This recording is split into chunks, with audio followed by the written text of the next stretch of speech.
அவனருள் ஆளே அவன்தாள் பணிந்து. இன்றைய தினம் சங்கடாகர சதுர்த்தி. நாம் பிள்ளையார்பட்டி கற்பக விநாயகருடைய சிறப்புகளை பத்தி பார்க்கலாம். கற்பகம் என்றால் கேட்டது கிடைக்கும் என்பது பொருள். கற்பக விநாயகரிடம் வேண்டினால் நாம் என்ன வேண்டுகிறோமோ அது உடனடியாக கிடைக்கும். குடவரை கோயிலான பிள்ளையார்பட்டி கற்பக விநாயகர் 6 அடி உயரம் கொண்டவர். 2 கரங்களுடன் காட்சியளிக்கின்றார். தனது 2 கால்களை மடக்கி சிவபெருமானை நோக்கி தவம் செய்த கோலத்தில் வடக்கு முகமாக பக்தர்களுக்கு அருள்பாலிக்கின்றார். ஓம் எனும் பிரணவ மந்திரத்தை தன்னுள் அடக்கி வலம்புரி விநாயகராகவும் காட்சி கொடுக்கின்றார். வலம்புரி விநாயகருக்கென்று விசேஷ சக்திகள் உண்டு.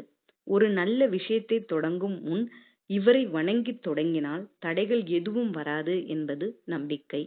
தனது வலது கரத்தில் தன் தந்தையான லிங்கத்துடன் காட்சியளிக்கின்றார். பிள்ளையார்பட்டி கற்பக விநாயகருக்கு விபூதி அபிஷேகம் செய்வது விசேஷமாக சொல்லப்படுகிறது. இங்கு செய்யப்படும் விபூதியானது சுத்தமான பசும் சாணத்தால் செய்யப்படும் சிறப்புமிக்க விபூதி அபிஷேகம் ஆகும். மேலும் தொழிலில் வளர்ச்சி அடைய, நம்முடைய நியாயமான கோரிக்கைகள் நிறைவேறவும் கற்பக விநாயகருக்கு விபூதி அபிஷேகம், பாலபிஷேகம், கணபதி ஹோமம், ஆயுள் ஹோமம் எனும் ஹோமங்களும் அன்றாடம் நடைபெறுகிறது.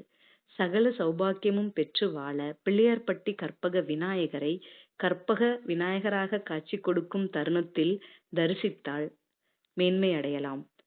அவரை தரிசிக்க வடக்கு கோபுர வாசல் வழியாக சென்று பின்பு கிழக்கு கோபுர வாசல் வழியாக வருவது மரபாக சொல்லப்படுகிறது. வாழ்வில் அனைத்து நலன்களும் பெற்று விநாயகரின் அருளை பெற்று வாழ மனதார வேண்டிக் கொள்கிறோம்.